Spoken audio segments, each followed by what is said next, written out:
Okay, yeah, that's one. Okay, we can have nouns. What else? Pronouns. Pronouns, yes. Adverb. Adverbs. Adjectives, adverbs, What else? Verbs. Interjects. Interjections, yes, interjections. Conjunctions. Preposition. Conjunctions, Dianita said conjunctions, prepositions. Article. Articles, very good. Yeah, in the second half of the material I sent you, we also had articles. All right, very good. And just let me figure out why this is happening. Okay, give me a sec. Okay, yeah, very good. Those are some of the parts of speech that we have been reviewing, all right? And why is it important that in this point in time, you are aware, you know that these things exist? Well, because like throughout the semester, we are going to be focusing a lot on communication, but we also have to polish, we have to reinforce certain aspects that are connected to this part of the speech. For example, I sent you a TikTok, I guess it was Saturday, and some of you were saying, oh, I always get confused with that. I always wonder what's the difference between at, in, etc. Those are prepositions. So we have to be able to locate the specific problems so that we can work on them together. So that's basically why we started the semester by discussing parts of speech. And speaking of parts of speech, I have a question for you. So nouns, pronouns, adjectives, adverbs, verbs. What is the difference between an adjective and an adverb? Can anybody tell me the general difference? Let me use this. Okay. Does anybody remember? What's the difference between an adjective and an adverb? Adverbs modifies a verb. Adjective is a co-characteristic. No. Yes. Okay. So adverbs modify a verb and adjectives are characteristics for what? Another part of speech, but which one? Pronoun. No. Adjective describe a person, someone, an adverb is characteristic for capacity. Okay, Marcelo is right in the first part, and then Diana is Describe. partially correct. Tell me, Teacher, Eddie. The adjective describes the noun and the adverbs describe the verb. Exactly, okay. So both Marcelo and Diana were partially correct because Marcelo said, adverbs give a description or give a characterization to verbs. And then Diana said, well, adjectives give a description to people, animals, and all of those things are nouns, okay? So yeah, in that sense, Eddie is right. Adjectives are for nouns, adverbs are for verbs. But to be honest, there are different kinds of adverbs. For example, I don't know if you remember, but since you are in like kindergarten English, when you're in very basic levels, we teach you something that is called frequency adverbs. Those are adverbs and they are not really, yes, they are giving a characteristic to the verb, but not in the sense we would commonly think of. It's not like, oh, she sang beautifully. No, when we use a frequency adverb, it is indicating the frequency that verb is happening with, okay? So for example, she always has breakfast with her mom, okay?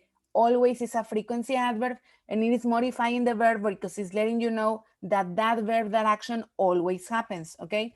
She hardly ever plays sports, okay? Well, that action hardly ever happens. They indicate frequency, and just like that, there are other adverbs, okay? So, but we are gonna continue getting into them throughout the semester.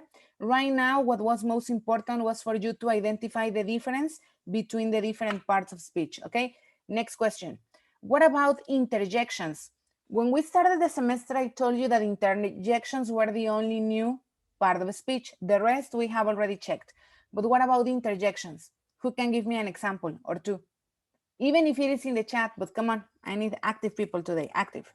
It's a sound. It's like a sound. Like a sound, okay, very good. Oh, yes.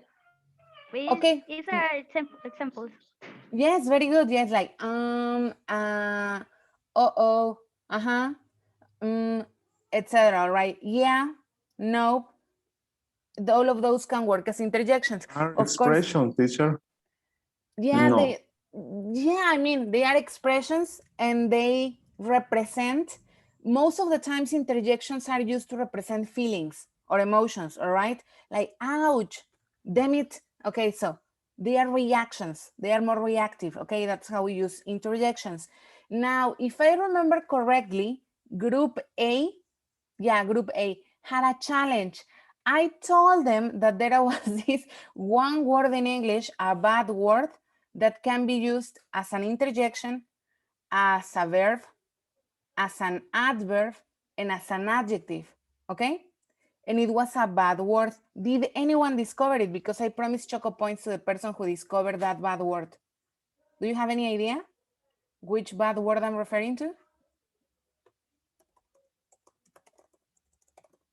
Anybody?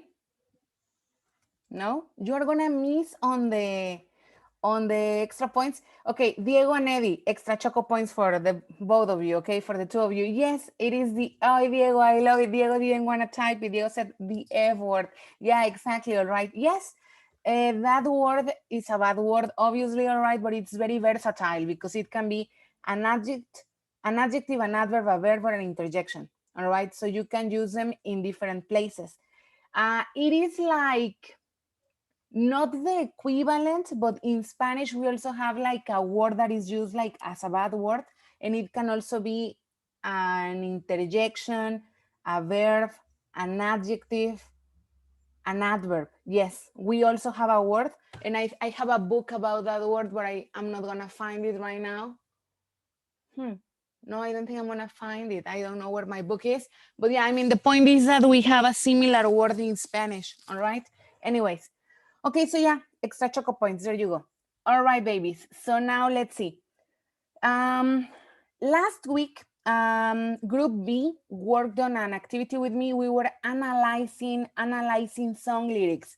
But in order to analyze the song lyrics, song analysis, we had to consider, or we had to remember, first of all, one thing.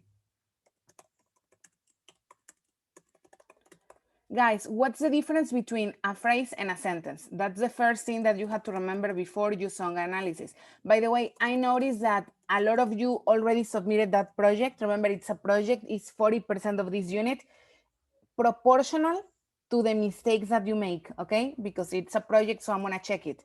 And the limit for that project is today. I still see 2 or 3 teams that haven't submitted it, so please submit it today. By the way, Marcelo, don't worry, I received your message regarding the project, so it's fine. Okay, so now let's try to remember this. What's the difference between a phrase and a sentence? Because that's something else we checked. Phrase. What is a phrase? What is a sentence? Come on. The sentence have a structure. Okay, for example, yesterday I went to the pool. And the phrase is right. How do you say escrito, teacher? Written. Written, and but don't have a verb or on a time offense. Okay, all right, yeah, that's the idea, all right? The thing with a sentence is that a sentence is a group of words that represents a complete idea. And in order to represent a complete idea, it usually has a subject and it has a predicate. And here with predicate, we are gonna connect this knowledge to what we already know for Spanish. What is a predicate? Where a predicate is a group of words that contains a verb, and we can have different clauses, okay? We can have time defining clauses, place defining clauses, extra information, what we usually call in English extra information. And the subject, well, the subject can be one word or a group of words that indicate the person who's doing the action in that sentence, all right?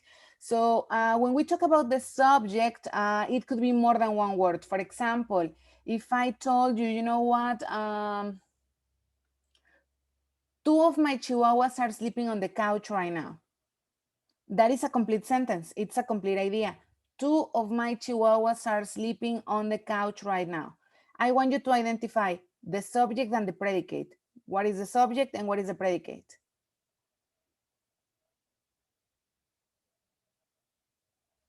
I repeat, two of my chihuahuas are sleeping on the couch right now. Two of my chihuahuas sleeping is the subject. Are you sure? I'm gonna No, repeat it's again. chihuahuas. Are you sure? Oh my gosh, babies, I'm gonna kill you today. Anyways, don't worry. I'm gonna type it here. Look, two of my chihuahuas are sleeping on the couch right now. All right, good. So that has a subject and a predicate. What is the subject and what is the predicate?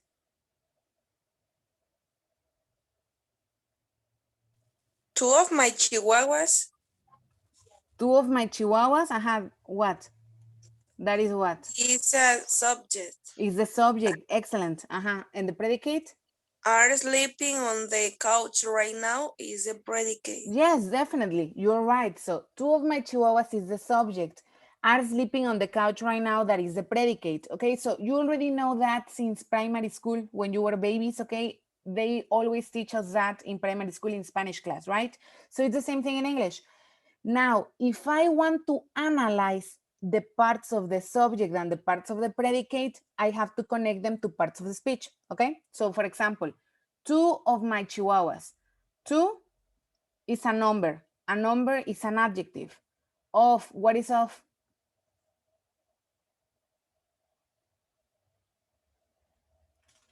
Okay, so two is an adjective. What about of? Conjunction.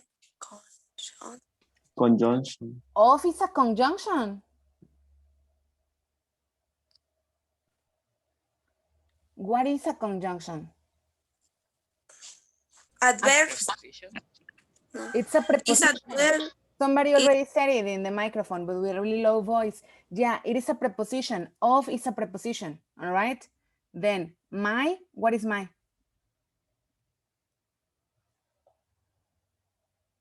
Pronoun.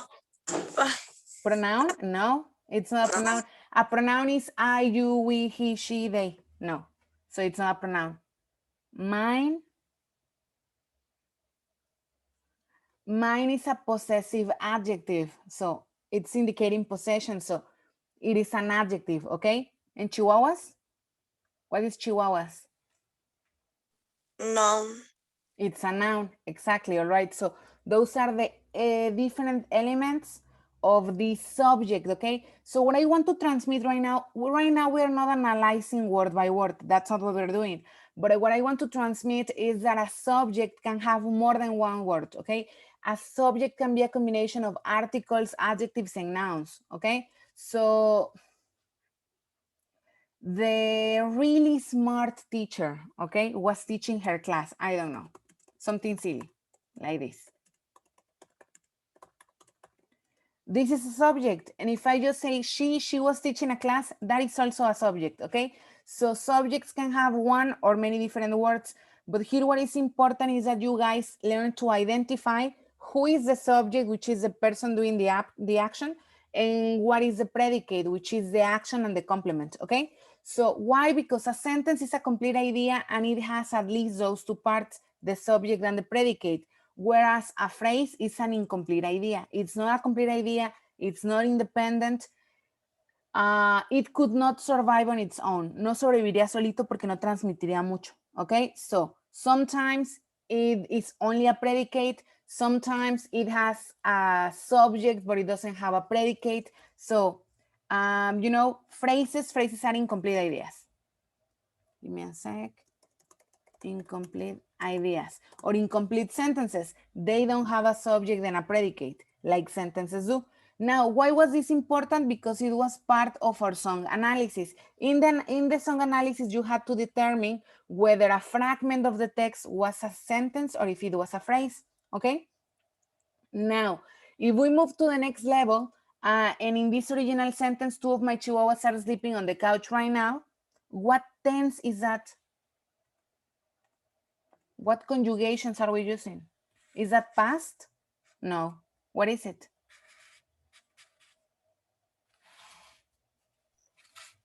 Present continuous. It is the present continuous. Very good. The present continuous. And what does it represent? Why am I using the present continuous?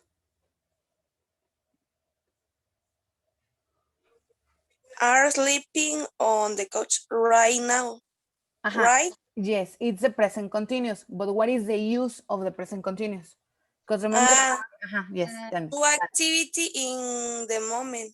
an activity that's happening right now, obviously, an ongoing activity, something that is in progress. That's what the tense represents. Okay, good. So this is exactly what you had to analyze in the project. Okay, you had to check for all of these little details.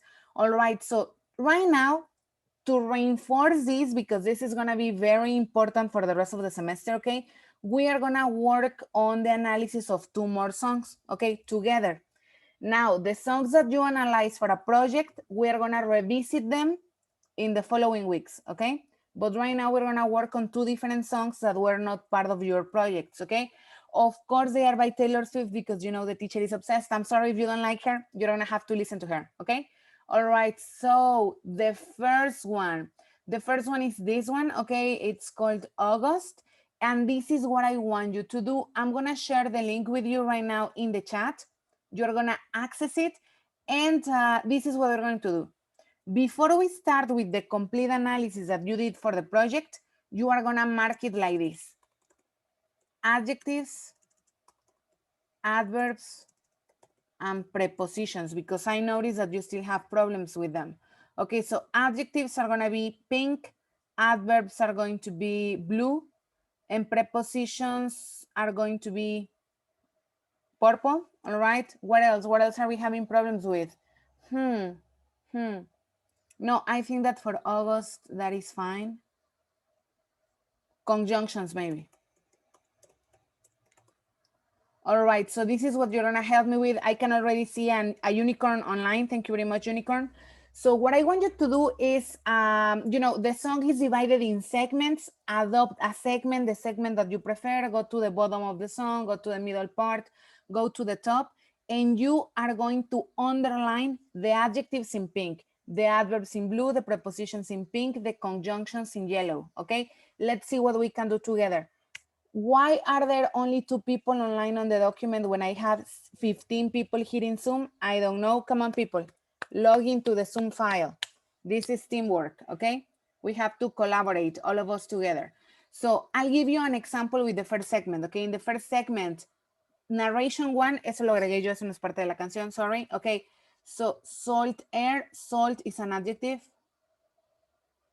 Pero salt de sal, sí, pero aquí está usado como adjetivo, okay? And the rust on your door, on is a preposition. Okay, I never needed anything more. And is a conjunction. Okay, whispers of is a preposition. Okay, and never is an adverb.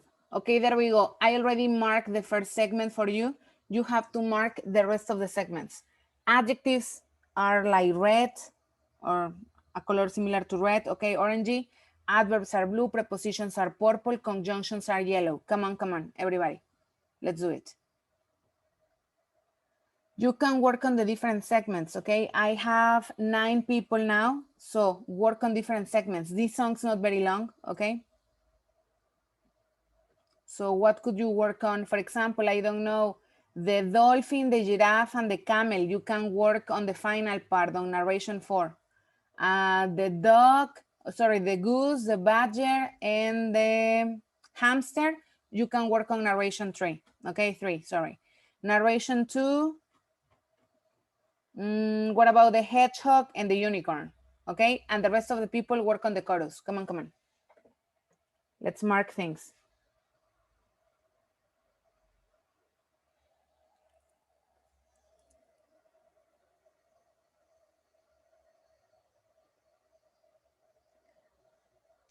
Teacher, Yes.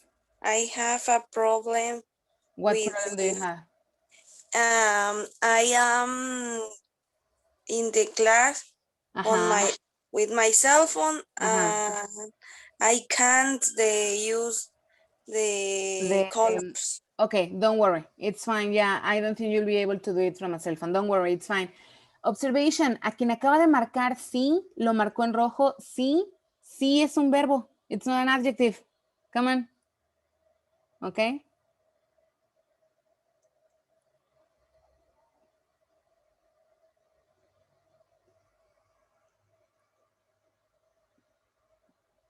Your is a possessive adjective. It's an adjective. No sé, este color ni lo estamos usando. Be careful with the colors. Okay, there we go.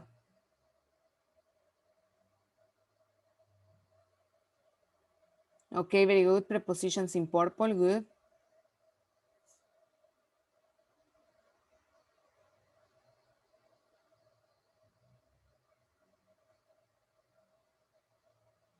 In, this is a preposition.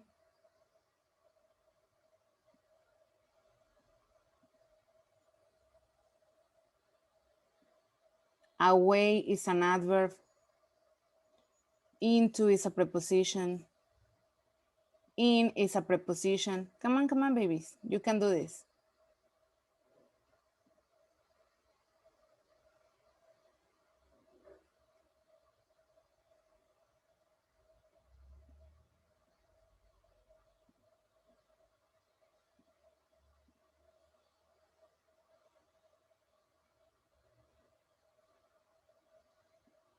My es como con your. Those are adjectives, possessive adjectives, okay?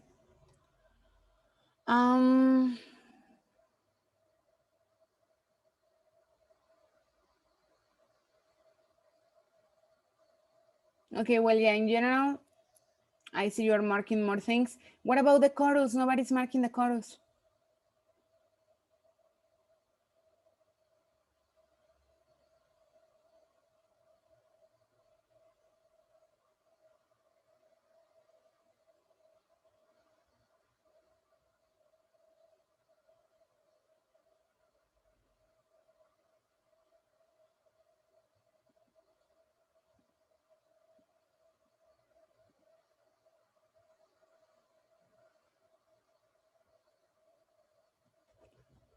Okay, 20 more seconds and we're gonna stop, all right?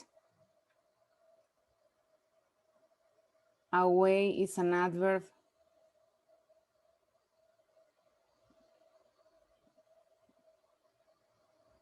A moment. Into is a preposition.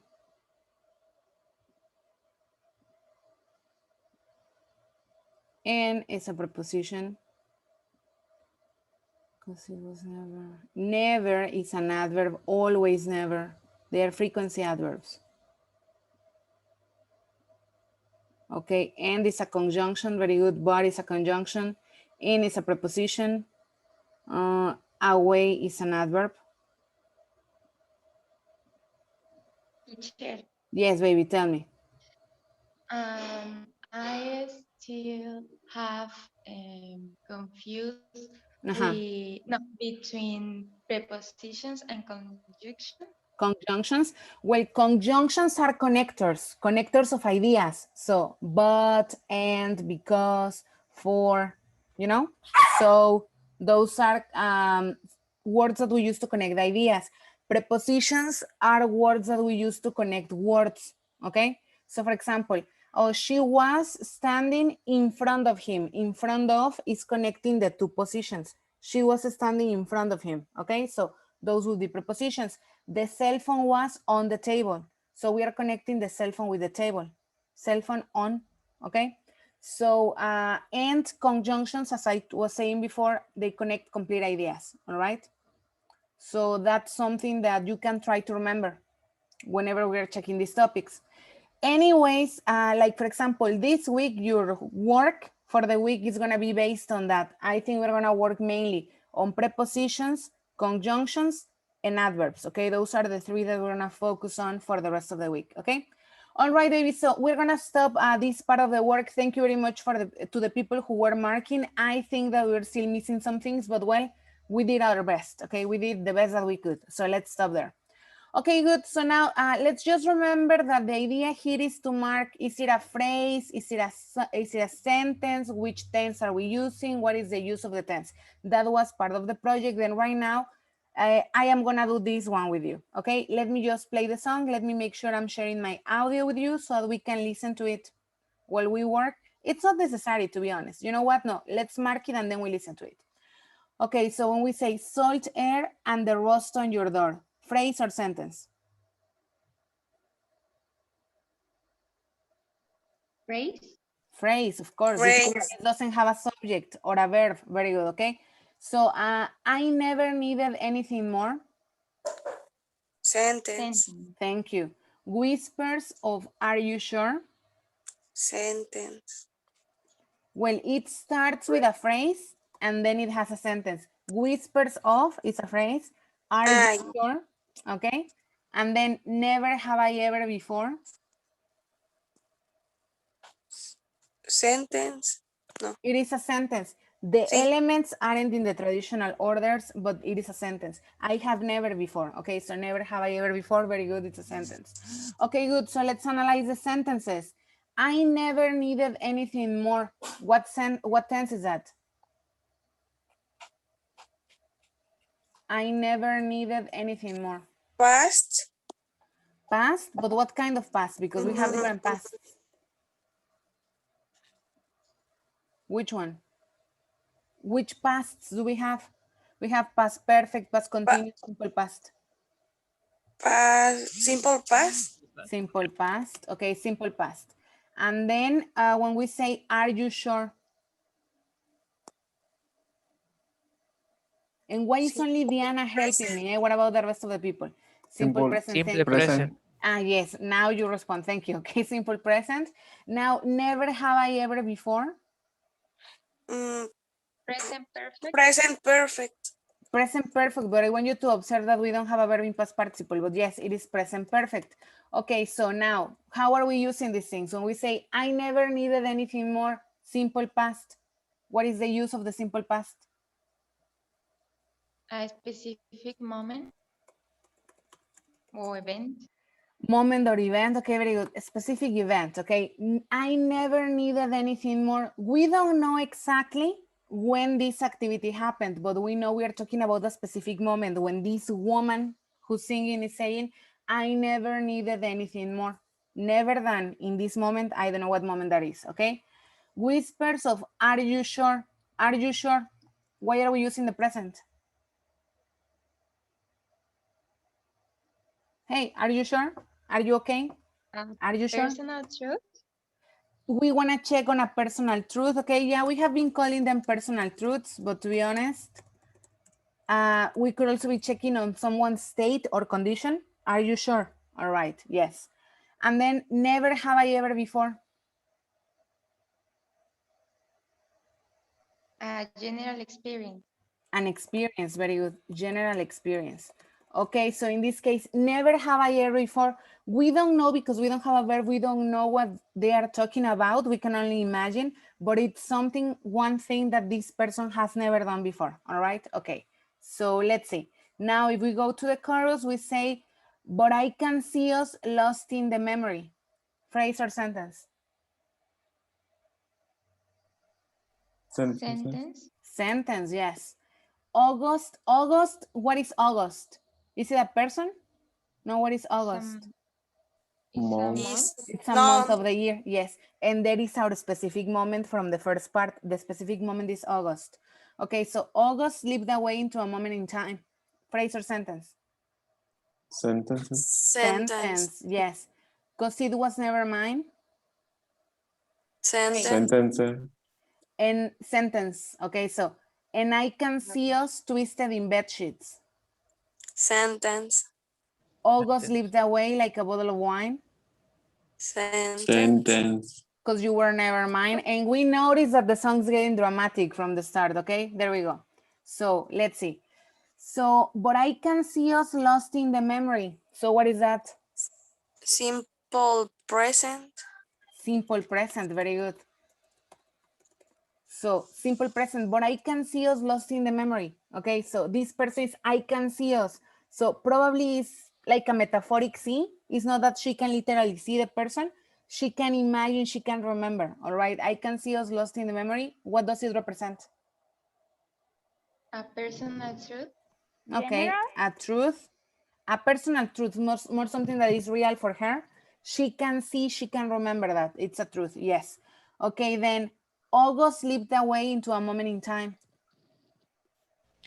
Simple past. Simple Thank past. you. Okay, simple past, very good, okay. And then, what does it represent? Past continue. Past continuous. No. No. Specific event. A Specific moment. specific moment. Thank you, yes. A specific moment, a specific event, yes. August, maybe August last year, August 20 years ago, we don't know how long ago this happened, but it was an August. Okay, because it was never mine.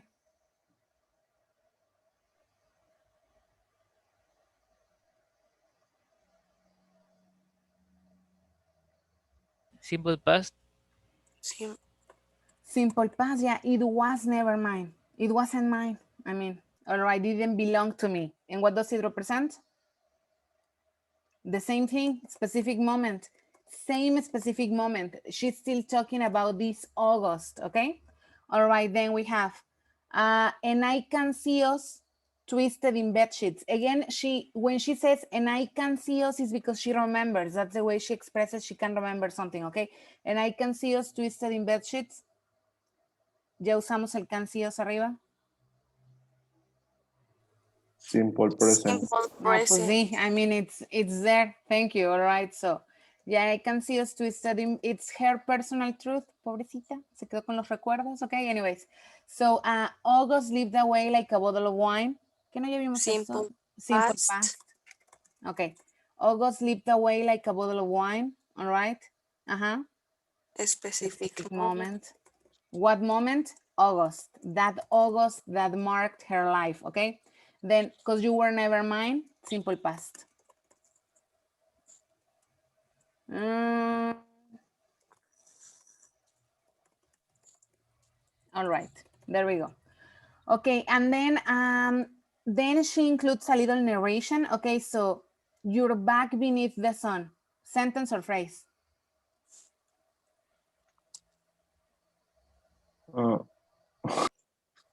Is phrase. Phrase. There is no subject and predicate. Very good. It's a phrase. Wishing I could write my name on it. Wishing I could write my name on it. Sentence. What is the subject and what is the predicate?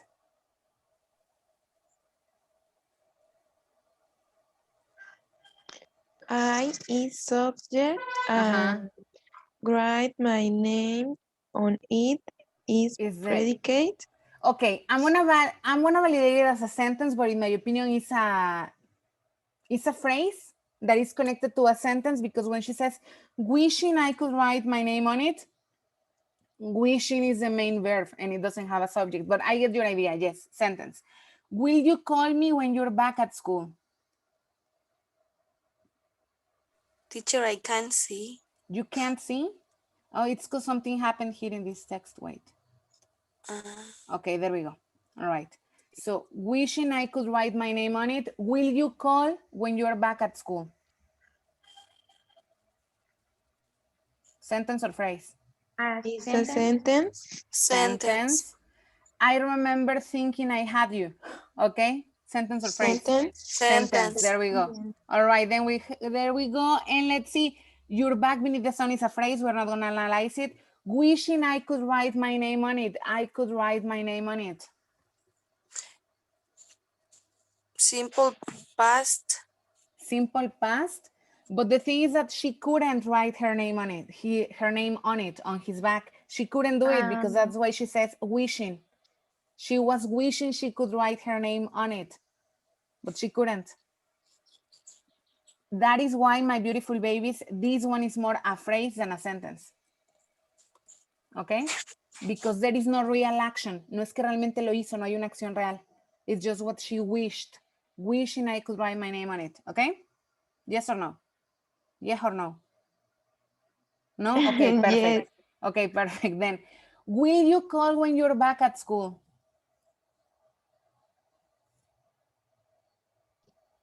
Future with Future. Future.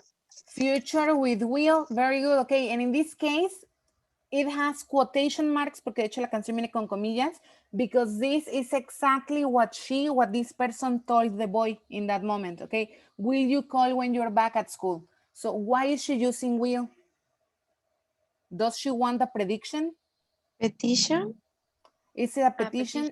Yeah, it could be a request or a petition, but I feel like she wants a promise. That's what she wants.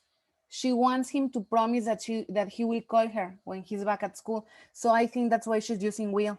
You remember we said, like, when we say, hey, will you marry me? What you want is a promise. Okay, so I think she wants a promise here. Hey, will you call me? Will you call when you're back at school?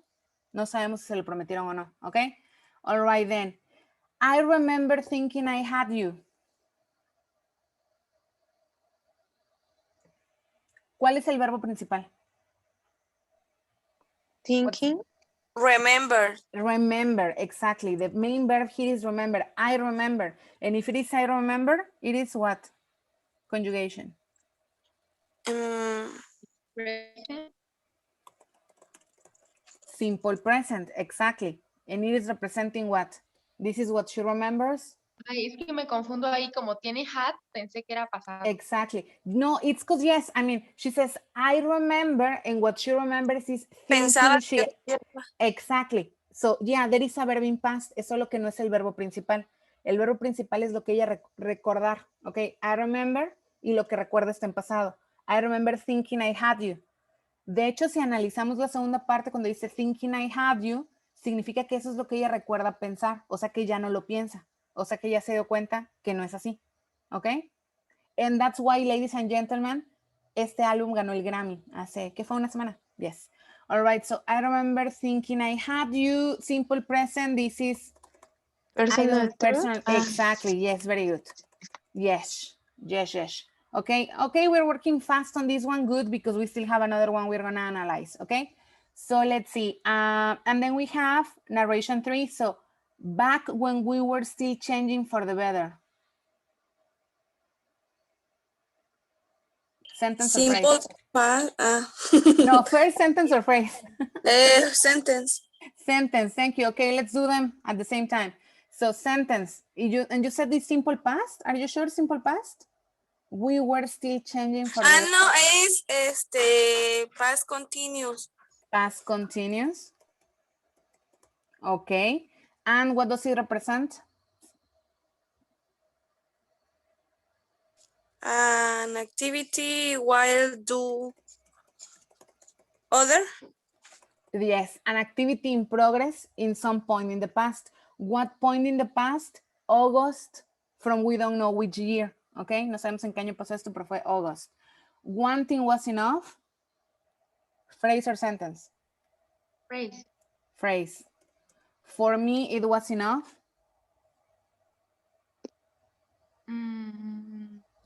Phrase.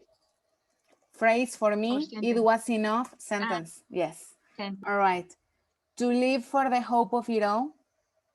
To live for the hope of it all. Sentence. Sentence.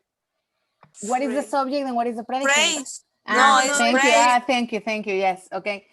Cancel plans just in case you'd call. Sentence. Phrase. What is the Phrase. subject and what is the predicate? Phrase. Phrase. It's a phrase. Cancel plans just in case you'd call. Here in you'd call, we have a mini sentence, okay? But in this case, it's not a main verb. It's just cancel plans. I mean, all of these phrases, because in this section we have a lot of phrases, they represent things that she felt or that she used to do in that moment in time, in that August, okay? So one thing was enough, for me it was enough to live for the hope of it all, cancel plans just in case you'd call, okay? So that's what she used to do. Bien podría haber utilizado used to, pero pues no lo usó, ¿no? Okay, and say, meet me behind the mall. Phrase. This is a phrase, but in this case, meet me behind the mall, lo que está en comillas, is something else. Is a sentence. What kind of sentence? What kind of sentence? Think.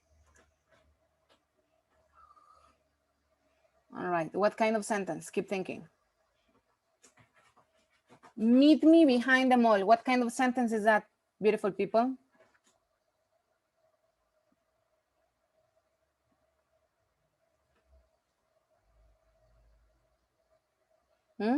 No? When I say, hey, Fernando, it's because we're not in the classroom. It makes no sense for me to tell you something. Fernando, open your microphone. Yes, teacher. It was just an example, Fernando, but thank you. We love you. Okay, so what kind of sentence is that? Open the microphone, close the microphone, open the window, close the window, turn on the AC. Order. Imperative. Thank you. It's an imperative. Okay, it's an imperative.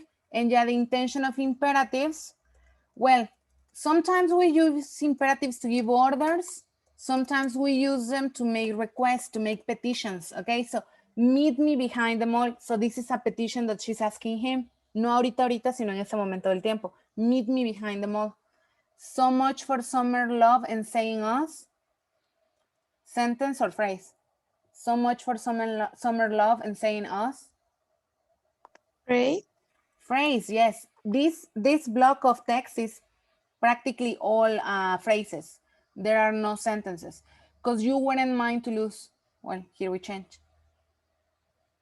Y esto ya lo tenemos un segmento arriba también.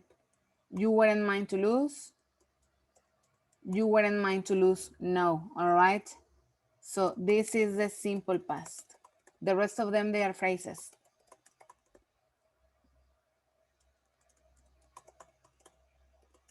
Specific event, specific event. A specific moment. ¿Cuándo fue ese momento? August. Okay, we almost finished, all right? And then the chorus again, and then, but do you remember? Remember when I pulled up and said, get in the car, and then cancel my plans just in case you called? Back when I was living for the hope of it all, meet me behind the mall, etc. All right, so, but do you remember? Phrase. Sentence or phrase? Phrase. No, Sentence. my baby, sentence. It's a question. Yes. Do you remember? Yeah, questions are sentences, right? Interrogative sentences. Okay, do you remember? What is that? Is it past, future? Present. Simple present. Present.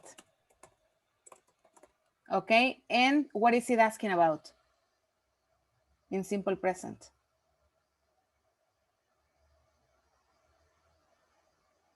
Here I'm gonna help you. I think it could be asking for a routine. Hey, do you remember? Like, do you remember? Or it could be asking for a truth. Any of them. Okay, now she's in the present asking him, hey, do you remember? Remember when I pulled up and said, get in the car? A sentence. Sentence. And what tenses do we have here? Simple past. Simple past and imperative. Get in the car. Okay, so specific moment. ¿Cuándo fue ese momento? August. Get in the car. Well, it's imperative. It's a request. Get in the car. And then cancel my plans just in case you call. Cancel my plans, ya lo teníamos arriba, ¿no? We said it was a phrase, yes. Back when I was leaving for the hope of it all. Why are you doing this document? Okay, back when I was leaving for the hope of it all. Sentence. Así es, arriba era phrase, aquí es sentence porque ya tiene sujeto. Back when I was leaving for the hope of it all. What kind of tense is it? I was leaving.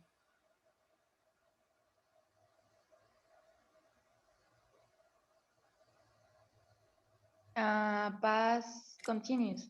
Past continuous. And what does the past continuous represent here? Express something that are in progress. Yes, yes, yes. Ay, es que no sé cómo decirlo. Okay, but you know that's important. Something in progress in the past, in a moment in the past. What moment of the past? August, because that's the name of the song, August, okay? Meet me behind the mall is a phrase, and that is the imperative, okay? All right. All right, good. So yeah, that would be a complete analysis, and that is what you were supposed to do for the project. All right. Now, I have to show you, I have to teach you some new vocabulary before we analyze the next song. This one, I did all of the work on the Word document, but for the next one, I am gonna divide you in teams, and each team is gonna be responsible for a different section, and we're gonna do it right now, all right? But before we do that, I'm gonna teach you some vocabulary, then we're gonna listen to this song, okay? Analysis of the next song, and then we listen to that song as well. All right, so let's see. Vocabulary, thank you. Okay, now this vocabulary, some of it is in this first song, August, and some of the vocabulary is in the next song, okay? So let's see. The first one. Here, for the first one, which is homeroom, I want you to imagine we are in one of those gringo movies, because this is not something that we really experience here in Mexico. So give me a second. Okay, so homeroom. Homeroom, I want you to imagine, does anybody know High School Musical? Do you remember? Yeah, you were babies when High School. No. You don't remember I didn't ask you if you like it. I asked you if you remember High School Musical. Yes. Yes, you remember High School Musical, Yes. right? Okay. I want you to imagine that you go to that kind of high school, okay? Number one, you are not high school students anymore. You're university babies. You are almost professors yourselves, okay? So, but I want you to imagine you're in that kind of High School Musical high school, all right? So homeroom, if I separate that word into parts, what result do I get? Home and room. ¿A qué le suena? ¿O qué traducción extraña le podríamos dar nosotros? Baseball. Baseball. Well, that is a home run. No, well, that's kind of the, yeah, it sounds similar. Okay, so in Home that, is a house, no, a family. Bueno. I get the idea, yes. Not a house, but a family, yes. Home, very good. So home, yeah, exactly. It's when something that belongs to you, okay, and it's personal. And then room, like in classroom, well, homeroom is a specific class where a group of children, students get together at the beginning of the morning usually, or at the end of the day. And during that class, it's not like the rest of the classes. It's not like mathematics or biology, algebra, science, no, all right? It's a special point of reunion for calling it something, okay? It's a special class where the only objective is like to, Teacher, it's yes, tell like me. a club? A club? Like a club? Yes and no, because in a club, you join the club because you are interested in that, and homeroom is an obligation, all right? So let me show you the definition. It says, homeroom is a classroom in which a group of students assemble like Avengers assemble, okay, se juntan, assembles daily with the same teacher before dispersing to other classes for the rest of the day. So your homeroom is this class where, I don't know, a group of students, ¿cómo lo determinan? No sé, es alfabéticos, por fecha de nacimiento. I don't know. A group of students are together with one teacher, okay? Usually, here it says bulletin because they give them information for the day, or maybe they call the roll, les marcan existencia, general a la escuela, all right? And then after homeroom, they disperse to other classes. If you have watched gringo movies, you have noticed that sometimes friends are in different classes in high school, okay? Why? Because that has a lot to do with the educational system as well. Sometimes, you know, maybe in our semester, we all have to take algebra, but you are super smart, so you take advanced algebra, which is called AP, I believe, okay? Algebra. Or we have to take literature, but you are very advanced, so you go to a special class. So they are not together all of the time, okay? Sometimes they have classes together, but sometimes they don't have classes together. It's not like here in Mexico. In Mexico, when you join a school, hasta incluso a nivel universitario, como es la normal, you have a classroom, you have your group. Esa lista de 30 personas que ahorita, por ejemplo, en primaria creo que ya son como 26, ¿ok? You are always together for all the classes. Well, this is a different system. You are not a group. El único lugar donde son grupo y se juntan es homeroom, ¿ok? So, but this is like this special class, and sometimes it is possible to change it, ¿ok? No tendrías por qué cambiarla, pero si se presenta una situación te pueden cambiar a un homeroom diferente. Es como si te movieran de grupo, all right? Something like that. So that's the general idea. To be honest, it's a kind of weird concept, and I am investigating, I am looking into it. Todavía no he podido ubicar exactamente en qué estado se hace eso. Creo que alguna vez les he dicho que el sistema educativo en Estados Unidos es diferente en cada estado, ¿ok? Hay ciertas variantes, el número de años que pasas en secundaria y en prepa varía. I mean, it's different state from state, sometimes even city to city. And for example, I was asking Mario, you know, my husband, about homeroom, and he was like, I don't know what you're talking about. And he studied in California. You know, he went to school in California, primary school, middle school, high school, and he has no idea what this is. So, pero yo sí lo he visto en películas de Disney, estoy segura. Entonces, me imagino que no es para todos los estados. El punto es que homeroom es ese concepto. All right? Yes, no, maybe. Yes, teacher. Okay. Yes, teacher. Continue. Thank you. Thank you very much, guys. All right. Anyways, the next one is makeup. Makeup, and when we say make up to someone, oh, you know what? I'm going to make it up to you. I'm going to make it up to my mom. I'm going to make it up to my best friend. Make up means to compensate. Okay, you're going to compensate them for something. Oh, don't worry. I'm going to make it up to you. I know I was a bad friend, but now I'm going to be the best friend you have ever had. I'm going to compensate you for this terrible thing I did. Okay, so make up to someone. Oh yes, I'm gonna make it up to my best friend. I'm gonna make it up to you. I'm gonna make it up to blah blah. It means to compensate someone for something that you did or you didn't do. Okay, so conclusion, makeup means to compensate. And we usually say, oh, you know what, I'm gonna make up for my mistakes, or I'm gonna make up to the teacher. It's because you are gonna have to find a way to compensate, not me personally maybe, but in class with your activities, for something that you didn't do before, all right? So compensate, that's what I want you to remember. The next one, cobblestones. Cobblestones, something that, by the way, is very beautiful, and it's only found in certain towns in Mexico because it's not that common anymore. So these are cobblestones. What are they? How do you know them in your town? ¿Cómo les llaman ustedes en español? Como empiedrado. Empedrado. Empedrado. Yeah, I know, but Sorry. like, yes, don't worry, don't worry. That's Spanish, that's not English, don't worry, all right? So in this case, yeah, I mean, those are cobblestones, okay? They are not that common anymore. You know, most cities don't have them anymore. Usually you have like cobblestones on really old towns, and not in all of the town, just in certain parts of it, okay? So cobblestones, there we go. And then we have pull up. Pull up is a verb, a phrasal verb. It has two parts and it can have different meanings, but the specific meaning we're checking today is pull up is when we are driving and we stop the vehicle. Like, for example, here I want you to observe the picture, okay? So there is the main highway. There are two lanes, dos carriles. One is coming, one is going, but then there is this extra mini space, okay? So this car, I imagine the car was circulating and he decided to pull up.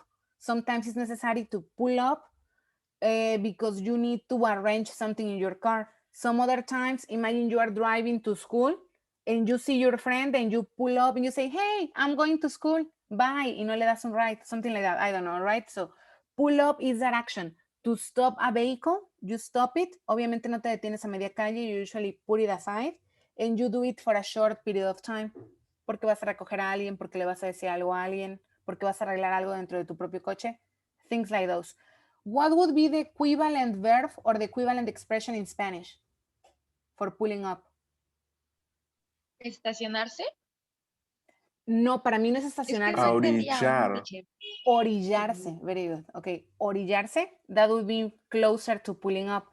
Actually, pull up is something that we all adults fear because sometimes a a traffic officer, a police officer, un tránsito, they can pull you up. When a police officer pulls you up, es porque ya sabes que te van a multar. All right, so that's pull up. They tell you, hey, stop the car. Y obviamente no te detienes a media calle, hacen que te orilles primero. Entonces, creo que sí, en español lo decimos como orillarse. Pull over. Pull over, okay, pull over. It's because I found it as well, in a sentence. Okay, so, oh, by the way, this happened to us last week. We had to pay a fine es multa, and we were very sad about it because it had never happened to us. But apparently we didn't see a red light here in Veracruz. Mario was driving and he crossed the red line. He swears he didn't see it. And there was a traffic, que ni siquiera existen los traffic officers. En Estados Unidos sería un police officer, all right? And he asked us to pull up, all right? So he gave us a fine. 500 pesos. What can I tell you? All right. Anyway, so pull up. Pull up is that action with the car. Orillarse sería lo más cercano. All right. Now, porch. What is a porch? And this is another very gringo concept. Very gringo or very tlacotalpeño because we have porches in Tlacotalpan. What is a porch?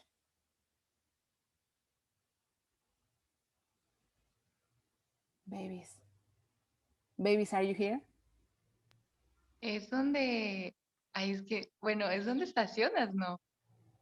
¿En donde estacionas el carro? No, that is a garage. Ingrid says it's a place in a house. Well, yes, but what place of the house?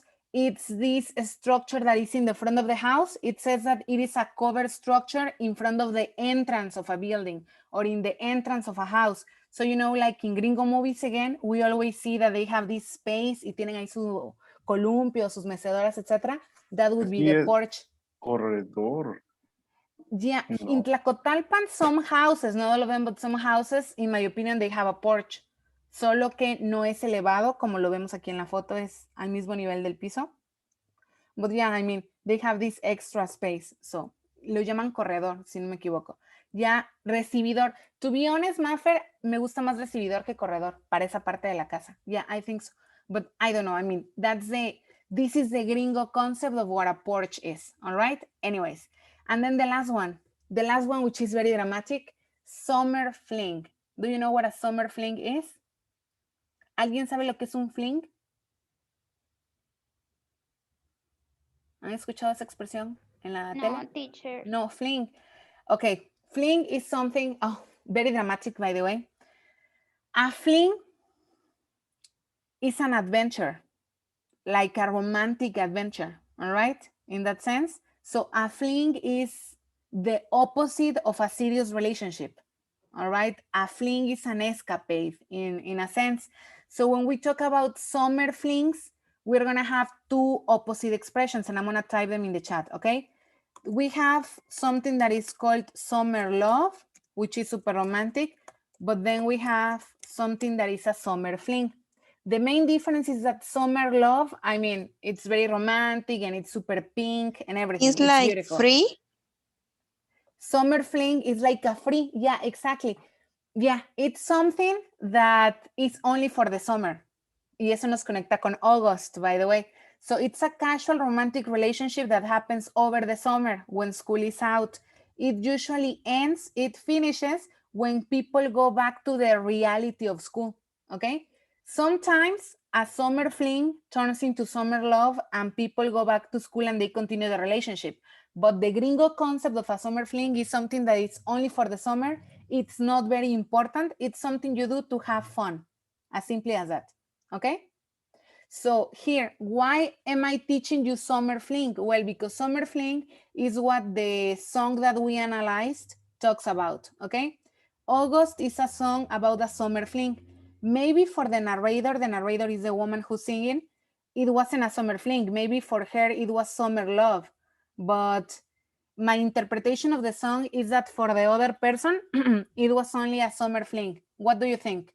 We're gonna listen to the song and when we finish listening, you're gonna tell me if you consider it was summer love or a summer fling, okay? Because that's the difference. A summer fling is like una aventurilla, something that's not very important, okay? What was it? The conclusion of my team is the summer fling, creo A que era. summer fling. Okay. Because in the song say the back bajo de sol, bajo el sol. Yeah, Algo, back, no yes. sé. And the name of the song is Back, August, so it happened in August. So yes, it was a summer thing, but the question was summer fling or summer love. But you're telling me it was summer fling, yes? Yeah. What about the yes. rest of the teams? What do you think? Yeah. Summer fling because she remember her ex. Do you think he remembered his ex, sorry? Ah, my friend and I thought it. You thought about it. Okay, all right. So here we even have a conspiracy theory now.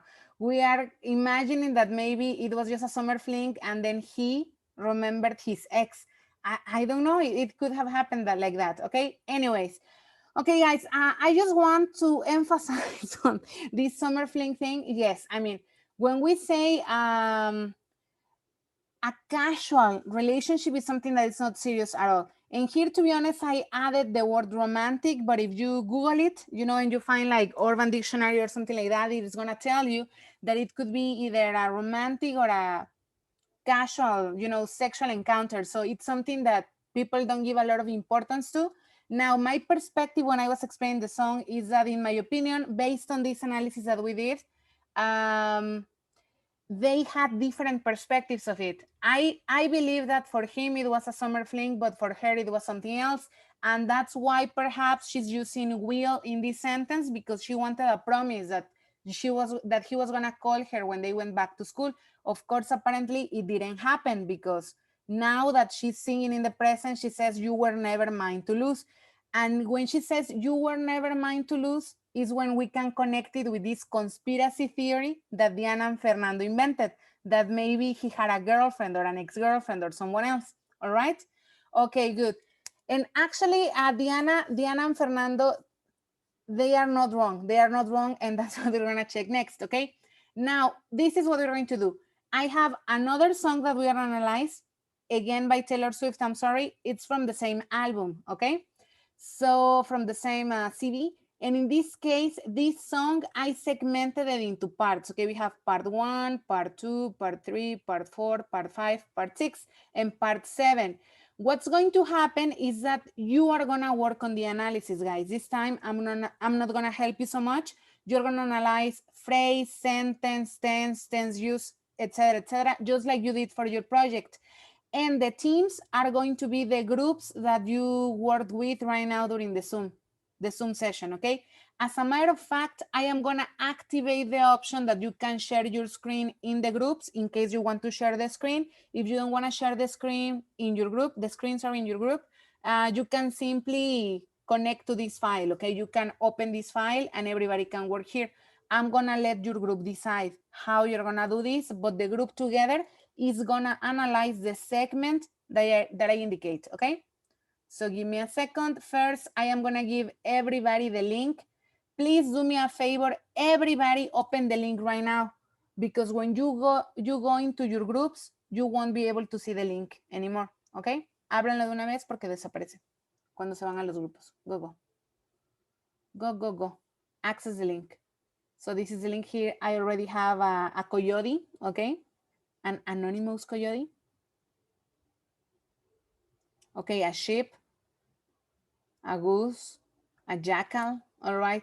Everybody, you need to log into this new document, okay? Okay, good, good. The neon cat. Okay, excellent. So this is the mechanic. We have 17, sorry, not 7, we have 6 teams, okay? Wait, Maffer is here.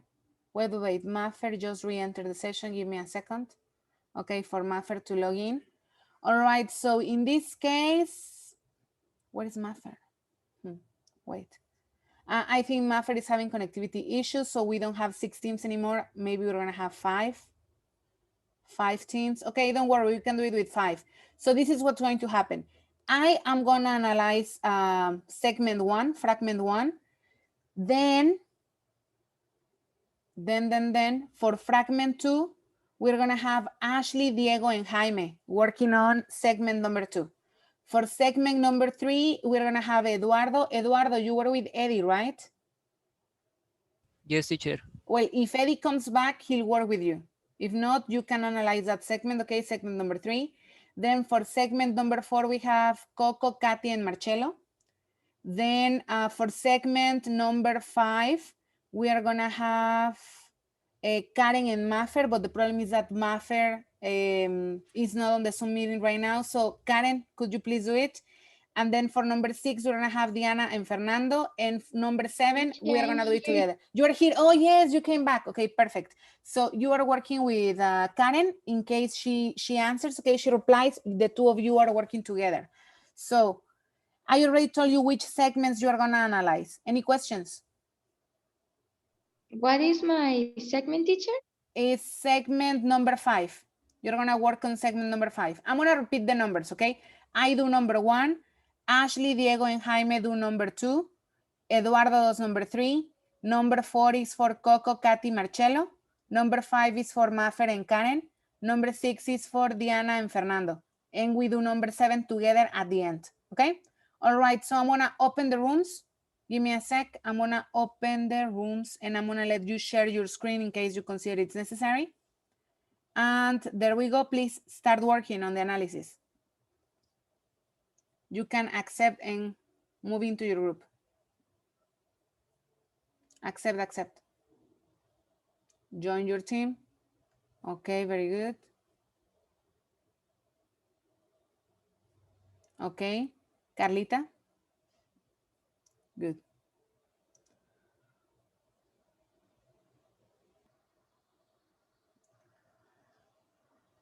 Okay, guys, so we continue working on this analysis. As you know, you are working in teams, all right?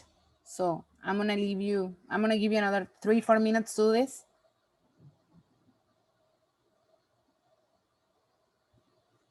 Okay. Okay, there we go. Each team analyze a different segment of the song. Okay, so in this case, this one is not called August, like the month. This one is called Betty, who is a person. Okay, so in this case, we have Betty, I won't make assumptions. Well, yeah, it's a phrase, which is Betty. Okay, it's the name of the person. So then we have a sentence, I won't make assumptions, is will or won't plus a verb, which is future with will. That is the tense. This is like the structure. The tense is future with will. Pero ahí no dice will, bueno, pero dice won't, que es el negativo de will, all right? Okay, so a future with will, and this is for a spontaneous decision. Yeah, it could be for a decision. About why you switch your homeroom. Again, here we have a phrase and a sentence, all right? So about why you switch your homeroom. So remember that I told you that homeroom is this class a group of students have in common. So Betty switched, she changed to a different homeroom. So drama. So about why you switch your homeroom, simple past, a moment in the past, a specific event. Yes. ¿Cuándo se cambió? Quién sabe, puede haber sido ayer, la semana pasada, but this is a specific event. Okay, she changed to a different homeroom. All right, but I think it's because of me. Simple present, it's a personal truth. I think it's because of me. I think you changed to a different homeroom because we were together in the old homeroom and you didn't want to be with me. So yeah, that sounds like really plausible, all right? And then we go into the first story. Betty, one time I was riding on my skateboard, so phrase as in Betty. And then I was riding on my skateboard. Y es justo la estructura de las historias y las anécdotas que usábamos el semestre pasado. Okay, give me 1 second. One day I was riding on my skateboard. That is the introduction. That is the context of the story. All right, it's the past continuous. And yes, it's for an activity in progress. Hubiese estado más corto decir to give context. It's the context of the story. Of this particular story, mini story, okay? So one time I was riding on my skateboard. This is the context of the story, all right?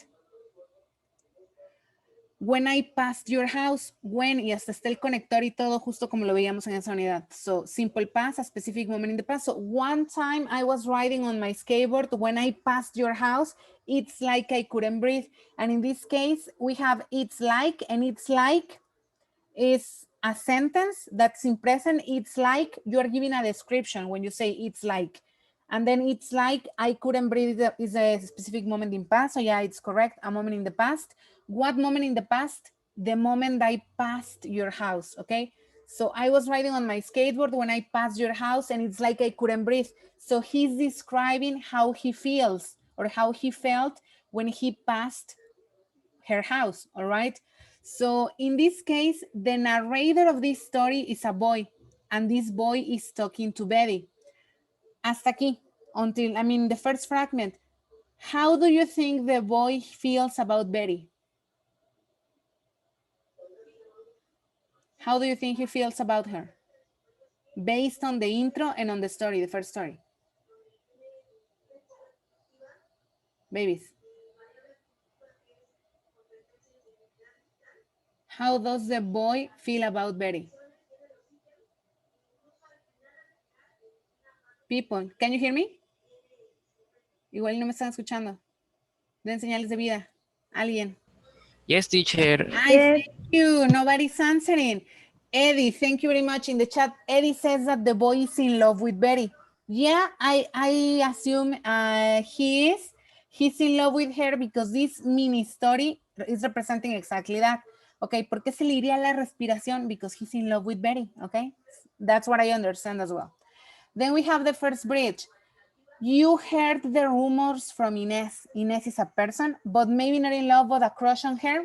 Lo decidiremos al final. Al final decidimos si es un crush or if he's in love, ¿vale? All right, so. You heard the rumors from Inés. Inés is another girl, obviously. Desde aquí ya sé que Inés es medio chismosa, ¿ok? You heard the rumors from Inés. It's simple past, a specific moment in the past, yes. ¿Cuándo le dijeron los rumores? ¿Quién sabe? Pero me estoy imaginando que es por esos rumores que Betty switched her homeroom. Don't you think? Yes, teacher. Ajá, okay, thank you. Then, you can't believe a word she says. A sentence and a phrase, yes. You can't believe a word she says. This is the simple present. And this is a truth, a general opinion, exactly. So you can't believe a word she says. Ya todos sabemos que Inés es bien chismosa. So you can't believe a word she says. Okay, very good. Most times, esta es una frase, most times, but this time it was true. Y aquí hay una oración. This time it was true. Simple past, this is a specific event, a specific moment in the past, all right? O sea que es muy chismosa Inés, pero esta vez sí latino, all right? The worst thing that I ever did, simple past, a specific moment, is what I did to you. Creo que aquí nos comimos algo, había un is. That I ever did is what I did to you. Ok, so, ¿por qué estamos usando el pasado simple? We need a specific moment. ¿Cuál habrá sido este momento específico? The worst thing I ever did was what I did to you. What do you think? What is that specific moment? Porque si no, no podría estar usando pasado simple. Tiene que haber un momento. So, what do you think he did to Betty? Guys, use your imagination. He cheated her. He cheated on her. Yes. So you are saying that they were together, that they were boyfriend and girlfriend, Betty and this boy. Yes. Ok, esa es la apuesta de Edu. Vamos a ver si latina o no. All right. Ok, anyways. The worst thing that I ever did was what I did to you. Y asumo que eso, que sea que hizo, Edu dice que he cheated on her. I don't know, I'm not sure. But whatever it is that he did, that is the rumor that Inés told Betty. Ok, Inés fue chismosa. All right, so vamos a descubrir qué fue. All right. But then here in section number 3, this is the chorus, and the chorus has 2 versions in this song, okay? Something that Taylor Swift likes to do sometimes in her albums. It's the same chorus, but we have a version 1 and a version 2.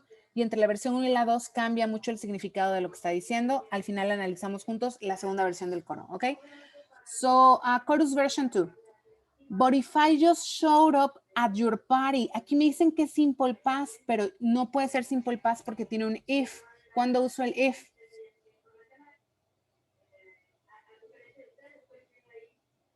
When do I use if? Hey, all the people who are connected, Marcelo, Sorry, Mafer, teacher. Katy, Coco, Jaime, Ingrid, Fer, Diego, Carlita. Yes. Basta. Okay. So, but if I just showed up as alternative. No, that doesn't exist. Okay, look. Let's stop here before we analyze that segment. In the homework, in the instructions on classroom, I added a little note that said, okay, yes. So When it's condition. It's a condition. Thank you. It's a conditional. Remember that we have three conditionals. The first conditional is for future possibilities.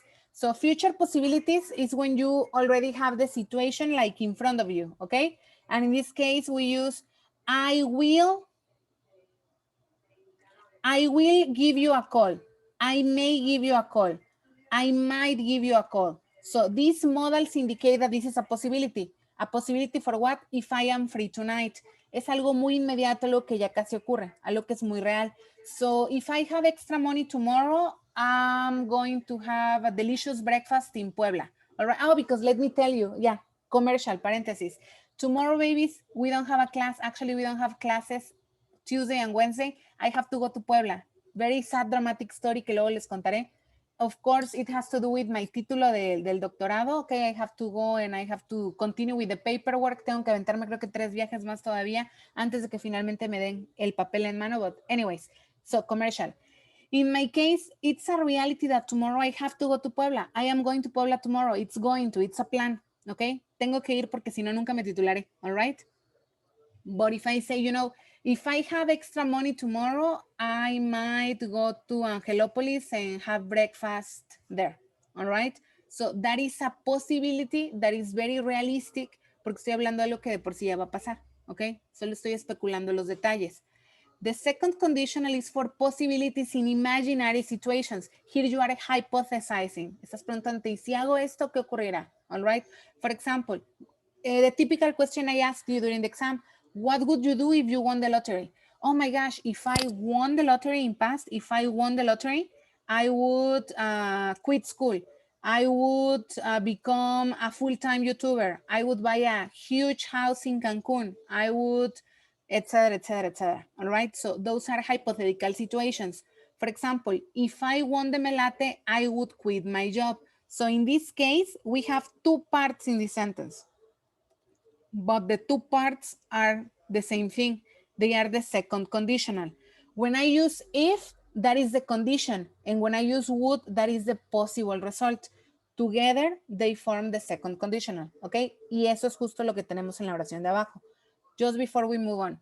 Then the third conditional, y por cierto, había canciones que tenían segundo y tercer condicional. No sé si lo notaron cuando hicieron el proyecto. All right, si no, ya los voy a dejar pensando en eso. Había canciones que lo tenían. All right, the third conditional is when you're thinking about a past alternative. O sea, ya hiciste lo que hiciste, pero piensas en el si yo hubiera. All right. So this is used for regrets most of the times. Express personal regrets about past decisions or opinions about someone else's past decisions or actions. It's when we like to give sermones to people, you know, like, oh, you know, you shouldn't have done that. I would have done this. I would have done that. You shouldn't have reacted this way. So we are talking about other possibilities, pero solo por hablarlo, porque ya pasó y no podemos cambiar el pasado. All right? So those are the three conditionals. And here in this song, we have the second conditional. It's not the first conditional. El primero va con will. If I have extra money, I will have breakfast in Angelopolis. All right, so no, this would be the second conditional. Y de hecho es un gran fragmento de second conditional. Todo esto es second conditional, all right? But if I just showed up at your party, so I understand that Betty is going to have a party. When? We don't know, but she's going to have a party. I imagine that the boy is not invited to the party después de que Inés le fue con el rumor de lo que sea que hizo, all right? So, but he's speculating, he's hypothesizing. So, but if I just showed up at your party, would you have me? Would you want me? So he's thinking about the conditional situation is if I just showed up at your party. So si él va y se aparece ahí, what would happen? Would you have me? Would you want me? Would you tell me to go fuck myself or lead me to the garden? In the garden, would you trust me if I told you it was just a summer thing? Okay? So in this case, all of this is the second conditional. All of this is the second conditional. In the garden, would you trust me if I told you, otra vez es condicional, if I told you it was just a summer thing? So, a summer thing. Interesante que esté hablando del verano, right? If I told you it was just a summer thing, I'm only 17. I don't know anything, but I know I miss you, okay? So this is the simple present. This is the truth. I'm only 17. I don't know anything. It's my personal truth, but I know I miss you. So that's what I know. So Betty, let's reevaluate what we know about the song so far, all right? So in the first segment, he's, saying, you know what, I don't know why you switched your homeroom, but I think it's because of me, so we know they had trouble. Edu says that the boy cheated on Betty. Eddie says that maybe the boy had a crush on Betty, or maybe they were in love. We don't know yet, okay? So Betty, one time I was riding my skateboard when I passed your house. It's like I couldn't breathe. That short story represents how much he liked Betty, or how much he loved Betty. I mean, it's like he just went by her house and he couldn't breathe. I hope you can relate. I hope you have felt that way before. Like when you're in love with someone, you see them and you want to die in that moment, okay? That's what he's expressing. So yeah, I would say that he was in love with her, okay?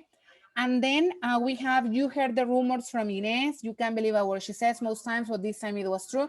So we know that Inez told Betty a chisme, and the chisme was true, okay?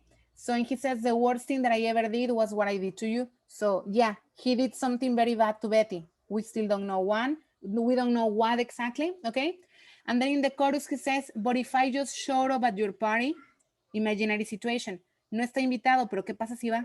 If I just showed up at your party, would you have me? Would you want me? Would you tell me to go fuck myself or lead me to the garden? In the garden, would you trust me if I told you it was just a summer thing? I'm only 17. I don't know anything, but I know I miss you. All right, so there we go. Imaginary situations.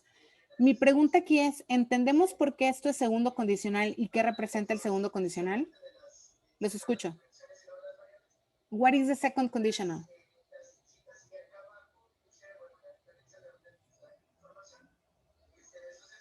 What is the second conditional? ¿Cómo para qué nos sirve? ¿Y por qué lo está usando aquí? People. For the noun. No. No.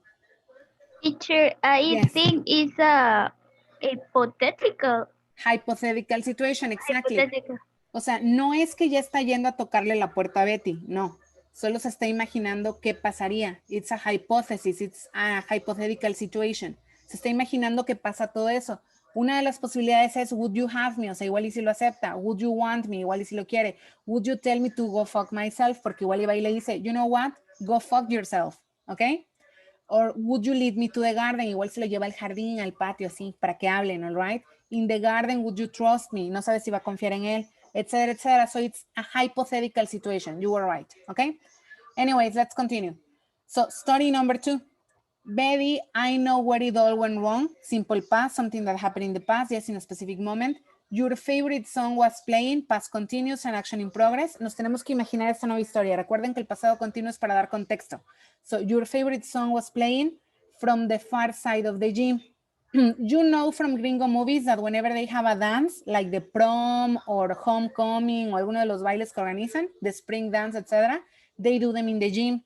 Eso es lo que se tienen que imaginar aquí. Your favorite song was playing from the far side of the gym. I was nowhere to be found. I hate the crowds, you know that. This is the simple present. It's a personal truth, yes. I was nowhere to be found. That is not past continuous. That is the simple past. I was nowhere to be found. Okay, and it is a specific moment. En ese momento en específico, quién sabe dónde andaba. All right. Plus, I saw you dance with him. ¿Quién es ese him? ¿Quién sabe? All right. Plus, I saw you dance with him. Simple past, a specific activity in a specific moment. Yes. So, in this story, what does this story represent?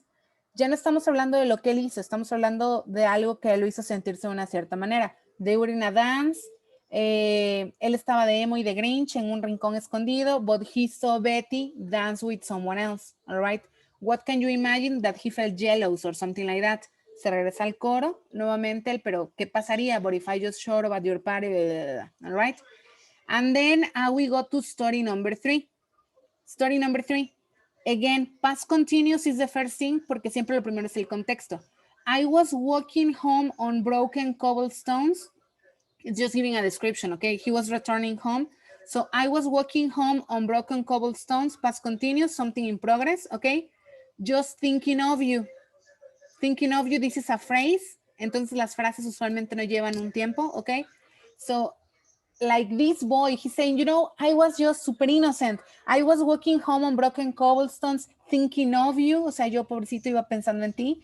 When she pulled up. ¿Qué quedamos que era pulled up? A ¿Y YouTube? orillarse. When she pulled up, o sea, quien sea que es este she iba manejando un auto. When she pulled up, simple past, specific event, like a figment of my worst intentions. Ok, yes, like a figment of my worst intentions es una frase, la está describiendo. O sea, se me apareció en ese momento como si lo hubiese traído con mi imaginación, ok? In my worst intentions. She said, James, get in, let's drive. So, she said is in simple past. Está contando lo que ella le dijo y lo que está en comillas es justo lo que le dijo, es un imperative.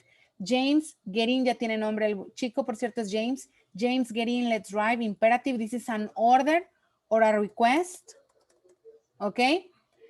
Those days turned into nights. Simple past, specific event. So, those days, ¿qué días? Pues no sabemos cuándo ocurrió esto, pero sabemos que son los días en los que se le presentó a esta persona, ¿ok? Those days turned into nights. Slept next to her, eso es una frase, no tiene sujeto, ¿ok? Obviamente es él. I slept next to her, es lo que le está diciendo. Ok, le está admitiendo que he slept next to her, but anyways, ¿ok? Tengo mis opiniones sobre si Betty debería perdonarlo o no. All right, I slept next to her, but I dreamt of you all summer long, ¿ok? And here, I dreamt of you all summer long is a specific event, okay? Es lo que a él le pasó ese verano. He was sleeping with the other girl, but he was dreaming of Betty. Y ya por eso Betty debería perdonarlo. ¿Qué opinan? Happened.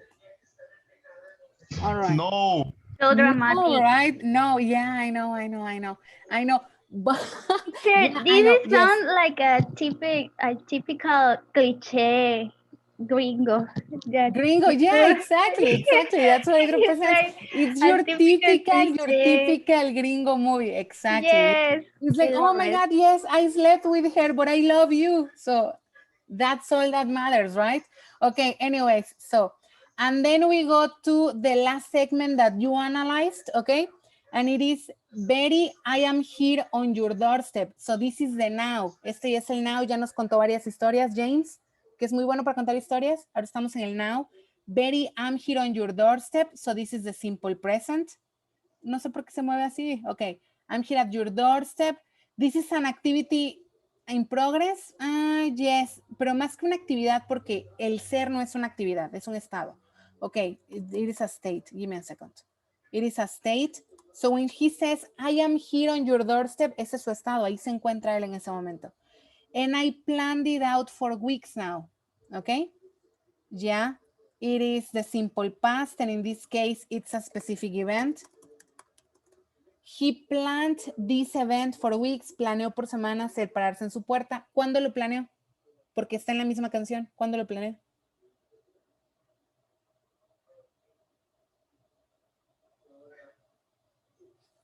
Pregunta capciosa. ¿Cuándo lo planeó? In summer. No. No, lo planeó aquí arriba. Lo planeó cuando se estaba imaginando lo que pasaría. But if I just showed up at your party, would you have me? Would you want me? Would you tell me to go fuck myself? Ahí es cuando lo planeó. Entonces ya le está diciendo, ya ahora sí está en la puerta. But I'm here on your doorstep and I planned it out for weeks now. But it's finally sinking in. This is the present continuous. It's finally sinking in. Sink in es que te caiga el 20 de algo. Literal, esa sería la traducción más exacta. Que caigas en cuenta de algo y apenas te estás dando cuenta o estás cayendo en cuenta de algo. It's finally sinking in. This is an activity in progress. ¿Cuándo le está cayendo el 20 de esto? Cuando ya está parado en la puerta de Betty, ¿ok? Betty, right now is the last time. Right now is the last time. This is the simple present. And this is a truth. Es la última vez. ¿Ok? I can dream about what happens. Simple present, in this case, como tiene can, es una posibilidad. Después de esto, ya no se puede seguir imaginando. O Betty lo acepta o lo rechaza. ¿Ok? When you see, I can dream about what happens when you see my face again.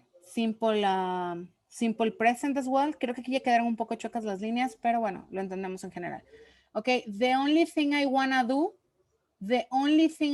wanna is want to, so this is the simple present. Present, simple present, is his personal truth. The only thing I wanna do is make it up to you. ¿Qué quedamos que era make it up?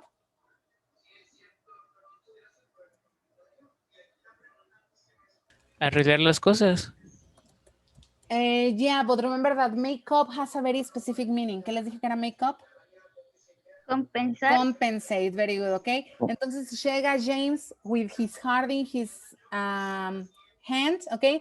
And he's like, the only thing I want to do is to compensate it to you, okay?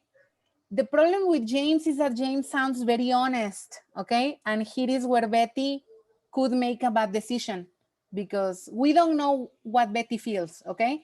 But we know that James seems to be very in love with Betty, okay? So James is complicated. I don't like James. All right, and then finally, the last thing we have in this song is the final story, but in this case, more than a story is a new version of the chorus. El mismo coro que ya tuvimos, pero hay una diferencia. El coro original decía, but if I just showed up at your party, would you want me, would you have me, would you tell me to go straight to hell, or lead me to the garden, etcétera, etcétera. But in this case, ya no tenemos un condicional. ¿Qué conjugación tenemos? No vamos a hacer todo el análisis, solo díganme qué tiempo se está usando. Past. Simple past. ¿Y por qué simple past?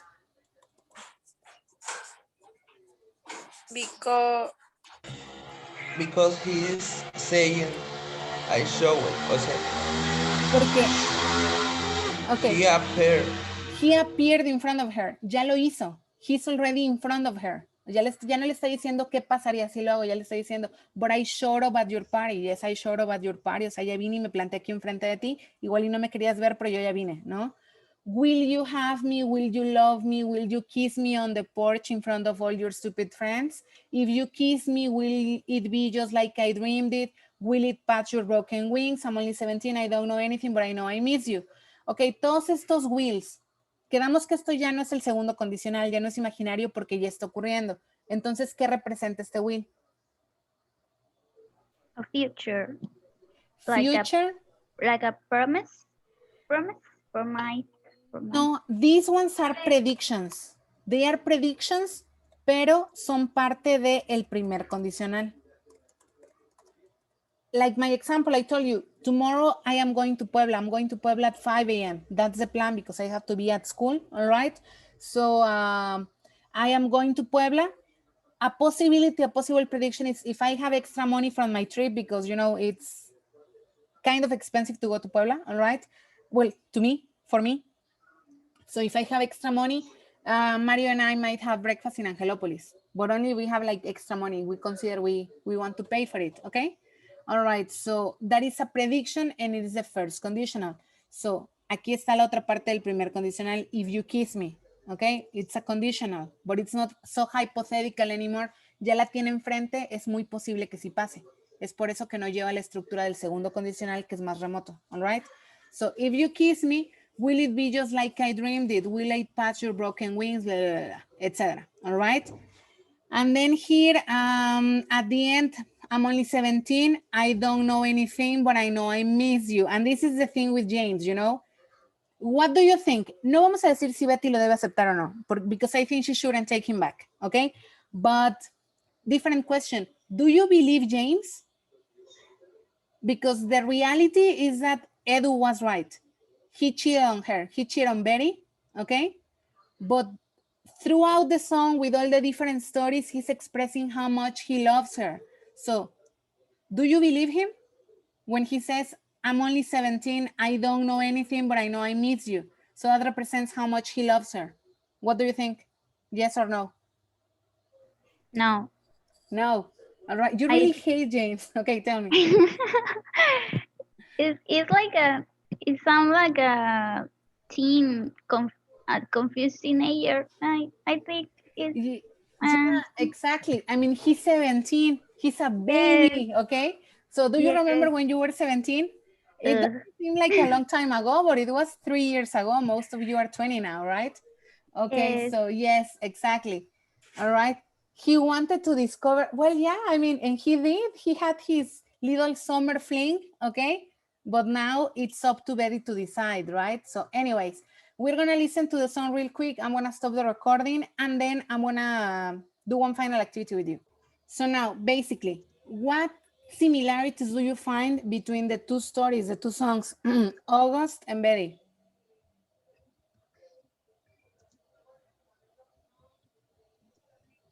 Impossible. Bueno, no.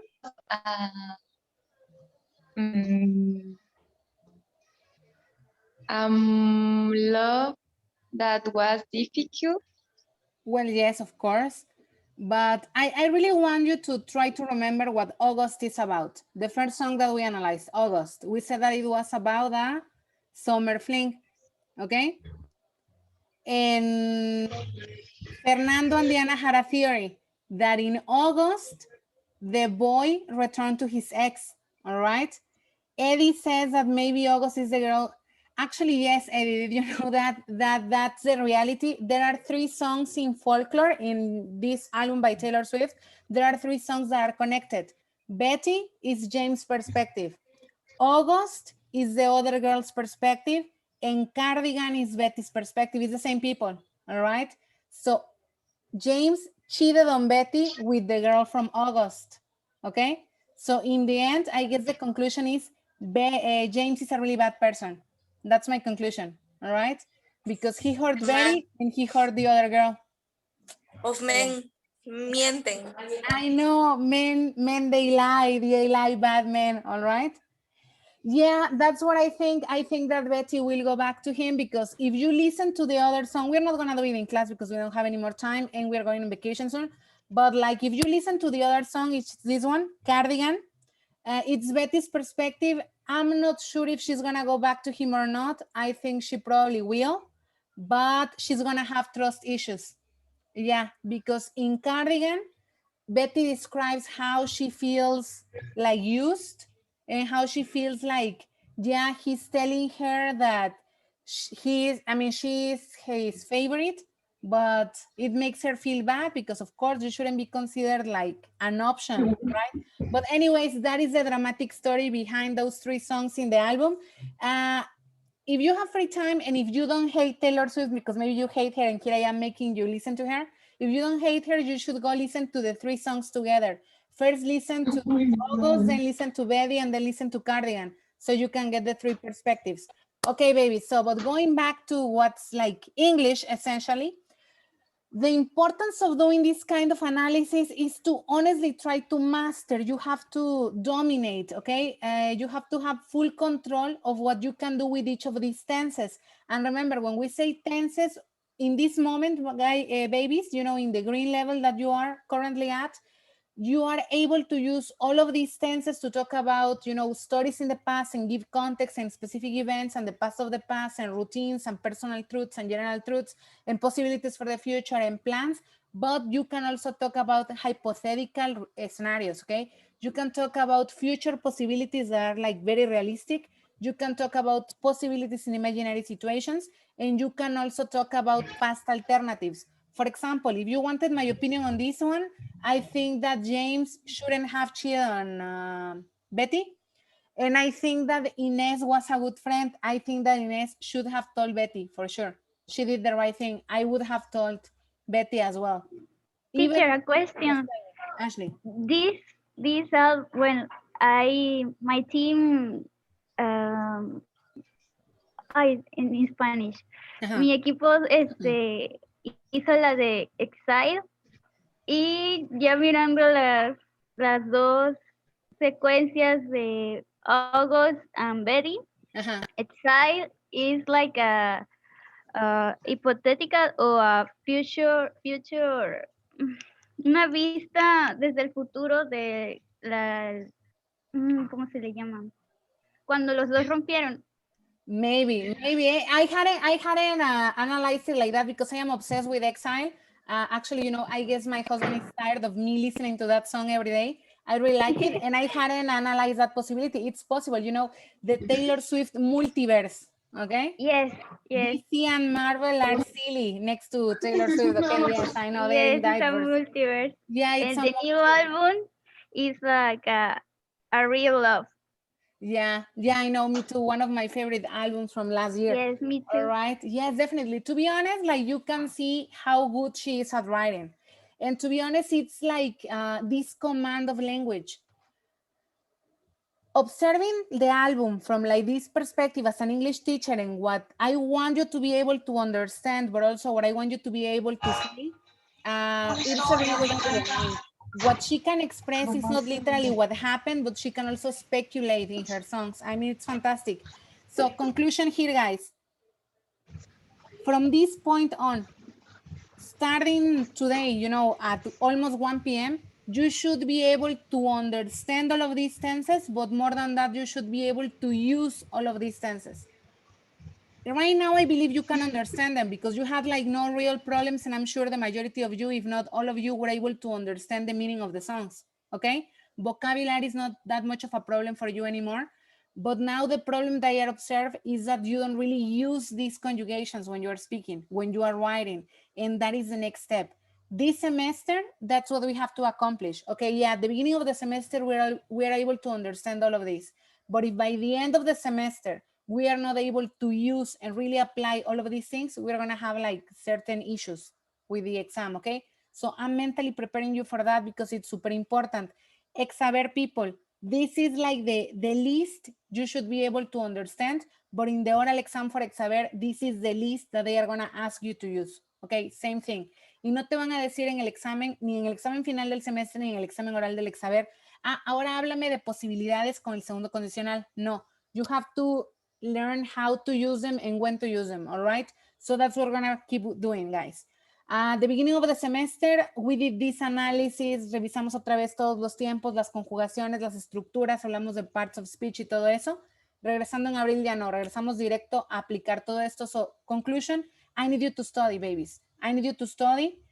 You can use different techniques y es un punto del tiempo donde cada quien tiene que decidir qué le conviene para estudiarlo. Se van a sentar con una lista de una de estas canciones, van a intentar traducir y analizar para qué sirve cada cosa, van a agarrar una de las tablas que hemos hecho y crear sus propios ejemplos, van a hacerse preguntas entre ustedes en un grupo privado de WhatsApp y responderse, I don't know, but that is your homework for this week and for the vacations, okay?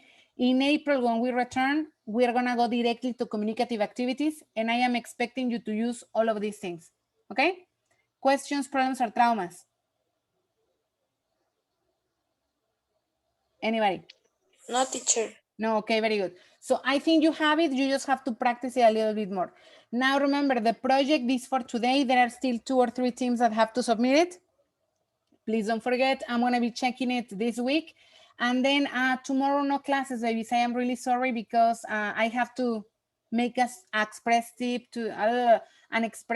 to Puebla, all right? So I'm not going to be home tomorrow and I don't think I can be online, okay, either. I will confirm if we have classes on Wednesday, but to be honest, I don't think so because I am probably going to be traveling back from Puebla, all right? So it's possible that we're not gonna have classes the rest of the week. I know you are very sad. Please don't cry, be strong. I know you're gonna miss me, okay? But try to be strong. And I am only gonna send you 1 or 2 activities to reinforce these tenses, which is what we have been practicing anyways, okay? So homework, instructions, and that's it. Enjoy your vacations, except the people from Exaver. People from Exaver, I will see you on Thursday, 10:30 a.m. We really have to practice, okay? And the people from el taller, únicamente los que van a escribir algún texto para el libro. Nos vemos el viernes. Los demás están de vacaciones del taller también. ¿Ok?